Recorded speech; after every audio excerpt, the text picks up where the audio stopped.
Lewis Hamilton departs from Ferrari to sign with McLaren, marking a return to the team that was once his home. Curious about the reasons behind his decision? Want to know the impressive salary McLaren will pay for his return? If this grabs your interest, stay until the end. I'll reveal all the details. Subscribe only if you want to stay updated with the latest breaking news about F1 races. The jolt that tore through Formula One wasn't just a breaking news headline. It was a rupture that rewired the entire championship narrative in a single heartbeat. In the blink of an eye, Lewis Hamilton, the seven-time world champion, no longer belonged to Ferrari. There was no long goodbye, no farewell tour wrapped in carefully choreographed PR. He was out. Gone. And in an announcement that detonated across social media and ricocheted through every team motorhome, he was unveiled as McLaren's newest signing. Not for the future, not for next season, but starting immediately. Within days, he would be climbing back into the PAPAYA orange car, slotting alongside Lando Norris, transforming the team from a contender into an immediate headline magnet. The figures were jaw-dropping, a $35 million net agreement sealed under a cloak of total secrecy, executed with the kind of precision you'd expect from an elite covert operation rather than a sporting deal. Yet the money was just the surface shine. This was about a man reclaiming his agency, escaping a tightening vice at Ferrari, and stepping back into a team that not only knew him, but trusted him to lead from the moment he pulled on the gloves. Subscribe only if you want to stay updated with the latest breaking news about F1 races. Those who had been reading between the lines knew the Ferrari romance was fraying well before the summer. The podium smiles had grown thinner. Inside the team, Charles Leclerc wasn't just delivering better results. He was commanding the atmosphere, owning the emotional momentum. Hamilton's corner of the garage felt increasingly isolated, the engineer's enthusiasm dimming, the nods in meetings growing slower, more perfunctory. Strategy calls that once carried his influence now felt decided before he even spoke. Upgrades drifted toward Leclerc's car first, explained away by testing programs that sounded rehearsed. Hungary was the day the strain became impossible to disguise.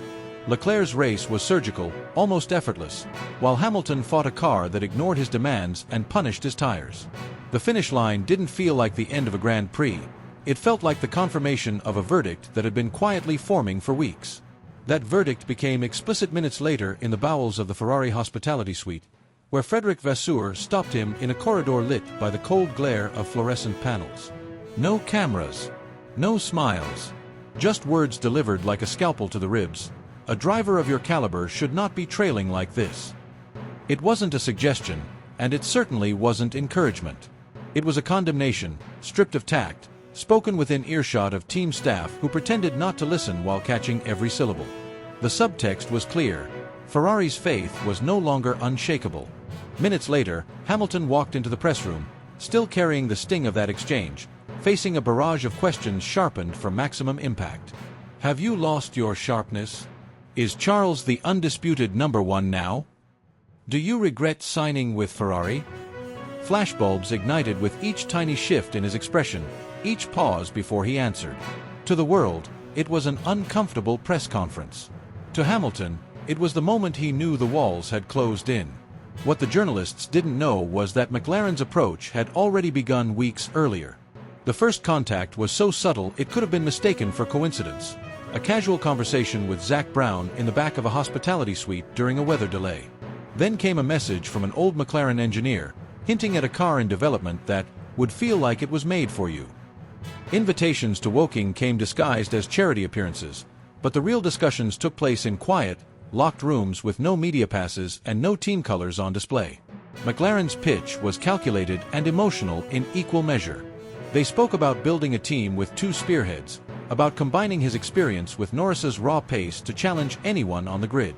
They brought up his debut, his rookie season, his first championship fight, not as nostalgia, but as proof of what they knew he could still do. More importantly, they promised something Ferrari had stopped offering: unconditional belief. Subscribe only if you want to stay updated with the latest breaking news about F1 races. Once the seed was planted, the decision didn't take long to grow roots. The paperwork moved through private legal channels, hidden behind non-disclosure clauses so airtight that even some senior McLaren staff remained in the dark. The timing was deliberate. The moment the deal was signed, every public and private conversation in the paddock shifted. Ferrari scrambled to draft a mutual parting statement while McLaren quietly prepared for the most-watched debut of the season. When Hamilton arrived at McLaren HQ for the first time in over a decade, the building felt charged, as if everyone understood history was walking through the door. His handshake with Norris wasn't just polite courtesy, it was a subtle message that this was a partnership, not a hierarchy. The first seat fitting was done behind closed doors, away from photographers, but those present swore he looked more relaxed, more engaged, than he had all season. By the time he rolled into the McLaren garage on race weekend, every lens in the paddock was fixed on him. He didn't just look ready, he looked dangerous. The way he adjusted his gloves, the brief glance he exchanged with his new engineers, the measured way he sat in the cockpit as though he had never left, it was the body language of a man who wasn't here to adapt quietly. Ferrari had tried to write the ending of his story. McLaren had handed him a blank page. Subscribe only if you want to stay updated with the latest breaking news about F1 races. In the days that followed, the shift was so subtle that to an outsider it might have gone unnoticed, but to Hamilton, it was like watching the tide turn against him in slow motion. Every part of his daily rhythm at Ferrari began to feel slightly off, as though someone had gone through the calendar and rewired it to a different frequency, one that no longer revolved around him. Team debriefs, once framed around his observations, now gravitated toward Leclerc's style and analysis. Simulator runs were slotted into the schedule without a single check on his availability, leaving him to discover the changes after the fact. Engineers who had been his sounding boards through long nights of setup experimentation quietly disappeared from his side of the garage, reassigned under vague explanations to key performance areas that just happened to be for Leclerc. The undercurrent was impossible to miss. Conversations in the design office became more guarded when he walked in. A quiet voice from aerodynamics let slip that the early development models for next year's chassis were being tuned almost exclusively to match Leclerc's high-entry, late-apex aggression, a balance that didn't complement Hamilton's preference for smooth corner transitions and mechanical stability. In every department, the decisions were small enough to appear inconsequential, yet together they painted a clear message: you're no longer the foundation of this team's vision. The changes stretched beyond the technical sphere. Sponsor obligations, once balanced between the two drivers, started tipping heavily toward Leclerc, giving him the higher-profile shoots and media opportunities. Ferrari's social channels featured Hamilton less, replacing highlight reels of his laps with glossy edits of Leclerc's overtakes. Even the body language in the hospitality suite was different. Shorter eye contact from senior staff, smiles that didn't reach their eyes, polite conversations with a faint undertone of, "We've already chosen the future." Hamilton had never been the type to let someone else decide when his chapter would close. He knew the power of momentum in Formula One, both on the stopwatch and in the politics behind closed doors. If the current was pulling away from him, he would swim against it, and he wouldn't wait until the end of the season to act. On the other side of the sport, far from the red corridors of Maranello, Zak Brown had been paying close attention. The McLaren boss was a strategist as much as an executive, and he had read the situation like a driver reading the rain on his visor. He saw the signs, the diminishing presence, the subtle marginalization, the body language in post-race photos. Brown knew that the Hamilton he had watched win titles still had the ability to rip through a championship fight given the right machinery and the right culture. When a whisper reached him through an insider, a carefully worded suggestion that Hamilton might be open to something bold, even mid-season, Brown moved with the precision of a man who understood how quickly opportunity can vanish in this sport. The meeting had to be invisible. No glamorous hotels where paparazzi could linger, no well-known restaurants where a single selfie could light up the internet. Brown chose a secluded dining room tucked above a small, private marina in Monaco, accessible only through an unmarked stairwell. The evening was quiet. The harbor below hummed with the low purr of yacht engines, and the soft clinking of cutlery from the kitchen was the only background noise.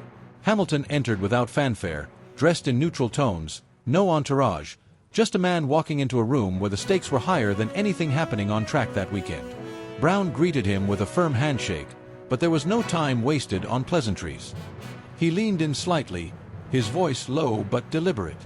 "Lewis, I know exactly what's happening over there. You're not being valued for what you are, not as a driver, not as a leader. I'm not here to talk about next year. I'm talking about now. I want you in our car before this championship is over. I want you in PAPAYA orange, leading our charge, setting the tone. And I'm not asking you to compromise. 35 million, net, on the table. Because I know you can still take us to a world title." Hamilton didn't immediately respond. His eyes locked on Brown, searching for the catch, the hidden clause, the piece of fine print that would make this just another negotiation. But the offer was raw, stripped of spin, a lifeline from someone who genuinely believed in what he could still do. Outside, the reflection of the setting sun turned the water into a sheet of gold, but neither man looked away from the other. In that moment, Hamilton wasn't thinking about the paycheck. He was thinking about the symbolism, walking away from a team that had slowly pushed him to the margins, stepping back into a seat where every upgrade, every strategy call, every ounce of energy was aimed at him. It wasn't just an escape, it was a return to being the driver everyone built their plans around. Both men knew this wasn't a simple transaction. If it happened, it would set off a chain reaction. Panic meetings in Maranello, sudden calls from rival teams, a media frenzy that would dominate headlines for weeks. And somewhere deep inside, Hamilton was already picturing the first time he'd pull out of the McLaren garage again, the paddock watching in stunned silence, the old fire in his eyes telling everyone that the story was far from over. Zak Brown had planned every detail of this encounter as if it were a championship-deciding pit stop. Nothing left to chance, no room for error. The meeting space wasn't just quiet, it was hidden, tucked deep inside McLaren's headquarters where even the hum of machinery couldn't intrude. He wanted Lewis Hamilton to feel as though he'd stepped out of the noise and chaos of the F1 world into a controlled, almost surgical environment. When Hamilton walked in, there was no small talk. He paused at the doorway, scanning the room like a driver studying a new circuit for weak points. Arms folded, jaw set, his expression unreadable, but Brown caught it, the faintest spark in his eyes. Not commitment, not yet, but the raw possibility of it. The opening exchanges were measured, almost like two heavyweights circling before throwing a punch. Brown started with the broad strokes, the shifting balance of the grid, the cracks forming in rival teams, the whispers from inside the paddock that McLaren's momentum was becoming impossible to ignore. Gradually, he steered the discussion toward the heart of his pitch, the team's transformation from a nostalgic powerhouse to a precision-engineered contender.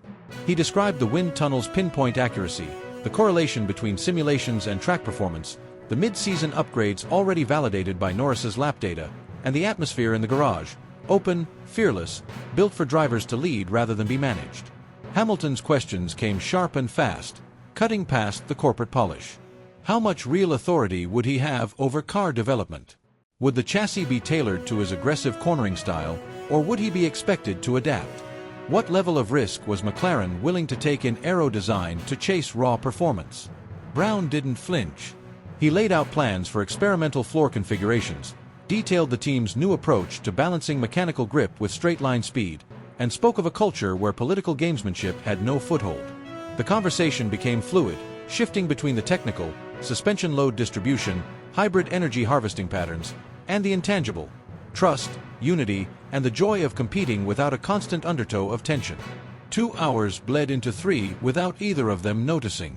There were flashes of nostalgia, Hamilton recalling the raw intensity of his debut season, the high of Montreal 2007, the gut-wrenching losses that forged his resilience, but the talk never stayed in the past. It was forward-looking, almost strategic plotting. When they finally stood, Hamilton didn't say yes, but there was a subtle shift in his posture, a tiny curve at the edge of his mouth. Brown, a man who'd brokered countless deals, knew exactly what that meant. The decision was already alive in Hamilton's head. 48 hours later, it was reality. Ferrari's leadership was caught completely off guard. The notice came through with surgical precision. Hamilton was invoking an obscure contractual provision under extraordinary competitive and environmental circumstances. To the outside world, the wording was vague. Inside the sport, it was a clear indictment. Technical stagnation, political chokeholds, and a feeling of being deliberately sidelined. McLaren's communications team moved with lightning speed, their announcement written, approved, and distributed so quickly it was as if the press release had been quietly waiting for months, ready to explode into the public eye. When Hamilton stepped through the glass doors of the McLaren Technology Center for the first time in more than a decade, the reaction was electric. Engineers abandoned workstations mid-task. Mechanics wiped oil-stained hands on overalls before stepping into the hallways. Older staff who'd seen him take his first victory looked like they were watching time bend, while younger faces stared at him like he was stepping out of legend into reality. The energy was almost physical, like static in the air before a storm. At the heart of the atrium, Lando Norris waited. His stance was casual, but his eyes betrayed an awareness of just how seismic this moment was. Their handshake was deliberate, their grip firm, a silent recognition between two drivers who understood they were about to share not just a garage, but a battleground. Almost instantly, formality dissolved into rapid-fire conversation. Cornering lines at Suzuka, tire degradation trends on new Pirelli compounds, weak points in rival setups spotted from onboards. They traded knowing smiles at the mention of certain team principles, laughed quietly about media spin, and slipped seamlessly into the rhythm of two racers already thinking about how to outplay the rest of the grid. By the time Hamilton left that evening, the corridors were still buzzing, voices echoing with speculation about what this meant for the season. This wasn't a signing, it was an incursion, a shot fired across the bow of the championship order. Brown had executed the move with the precision of a grandmaster, Hamilton had stepped into it with the hunger of a man who refused to fade, and Norris had already understood that this partnership could change not just McLaren's fortunes, but the trajectory of Formula One itself. In that moment, under the bright white lights of the technology center, it felt like a fuse had been lit, and everyone knew the explosion would come on track. "So, looks like we're in the same corner of the garage now," Lando said, leaning against the doorframe with that trademark mix of mischief and quiet challenge, his eyes glinting under the fluorescent lights. "Yeah," Hamilton replied, a sly half-smile tugging at his mouth. "Guess I'll have to adjust to being the other quick Brit in PAPAYA." Lando tilted his head, a flicker of mock offense crossing his face. "Careful, old man. I've watched your launches. Might be me staring at your diffuser before the first corner." Their laughter rang out, but the humor was a thin veil over something sharper, the subtle measuring of an opponent you'll soon share a cockpit alongside. The banter was warm, but the undercurrent was clear, respect wrapped around rivalry. Lando wasn't blind to what Hamilton's arrival meant. The team had just brought in one of the most successful drivers in the history of the sport, a man who had weathered every kind of pressure, every kind of fight, and still walked away with records in his wake. And Hamilton knew the McLaren he was stepping into wasn't the one he'd left behind. This was a team rebuilt, sharpened, and buzzing with youthful energy that wouldn't wait politely for him to settle in. Minutes later, Zak Brown called them both in. The sound of the office door clicking shut cut them off from the hum of the factory, sealing the three of them in a space thick with intent. Zak didn't waste a moment on pleasantries. His voice came low, measured, and heavy with purpose. "Lewis, I'm not here to welcome you like a guest," Zak began, leaning forward on the desk. "I brought you back because I know exactly what you can still do. I remember that kid in 2008. Fearless, surgical, impossible to intimidate. That fire. I think it's still in you. I don't want occasional podiums. I don't want good weekends. I want to fight for wins. I want to take McLaren back to the top and make the rest of the grid sweat every time they see us in their mirrors.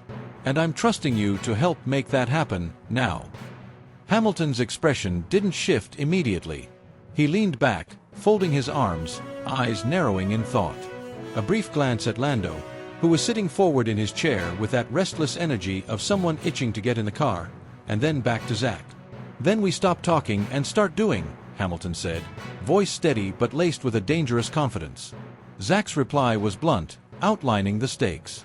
The car was quick but erratic under race conditions. Strategy execution needed to be sharper. They had the tools to challenge at the front, but they needed both drivers to push in sync, to attack from two fronts and force the top teams into uncomfortable positions. This was not about survival. It was about disruption. Lando listened, not with intimidation but with a quiet, growing determination. He knew the comparisons were inevitable. Every split time, every qualifying run, every lap would be stacked against Hamilton's. But the idea of trading blows with a legend in equal machinery wasn't something he feared. It lit a spark. He could already imagine the tension on the first qualifying Saturday, the sector splits flashing purple, the noise building in the garage as the times came in. For Hamilton, the whole exchange was more than strategy talk, it was fuel. This wasn't nostalgia, wasn't a farewell tour. It was a chance to write a chapter no one had predicted. He'd seen the view from the top, he'd fought his way out of the valleys, and now he was stepping into a car that, with the right hands at the wheel, could carve straight through the balance of power. When they stepped out of Zak's office, the shift in atmosphere was immediate. The earlier jokes had dissolved into a sharper silence, the kind that comes before a storm. They exchanged one more glance, still respectful, but now edged with the awareness that from the moment they rolled out of the pit lane, friendship would yield to raw competition. Word had already begun to seep into the paddock. Rival engineers were on the phone, analysts recalculating scenarios, team principals quietly acknowledging the potential danger of this pairing.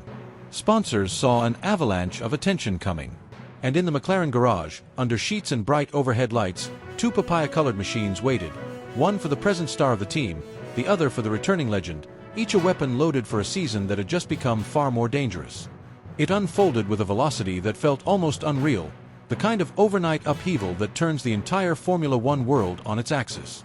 One day, Hamilton's name was still tied to Ferrari's fractured ambitions, his split dominating headlines like the aftermath of a political coup, and the next, he was already sealed inside McLaren's high-tech simulator chamber, the room bathed in cold light from rows of flickering monitors. His posture was that of a man returning to his natural habitat. Head low, eyes locked on streams of live telemetry, fingers running along the wheel grips like a pianist reacquainting himself with a familiar instrument. The hiss of compressed air from the rig, the faint whir of fans simulating trackside wind, the murmur of engineers speaking in quick, coded bursts, it was the sound of integration happening in real time. He wasn't just getting familiar with the MCL39, he was dissecting it layer by layer, pulling apart its character until every quirk, every nuance, was mapped in his mind. He interrogated the aerodynamics team on downforce distribution through high-speed elevation changes, questioned brake engineers about caliper temperatures under varying corner sequences, and drilled into fuel mapping strategies for changing weather conditions. He wanted thermal maps for tire wear across different compound combinations. He wanted data overlays comparing real-world degradation from Lando Norris's stints to simulated projections under his own driving style. There was no easing into it. Hamilton was already operating as though race day was hours away.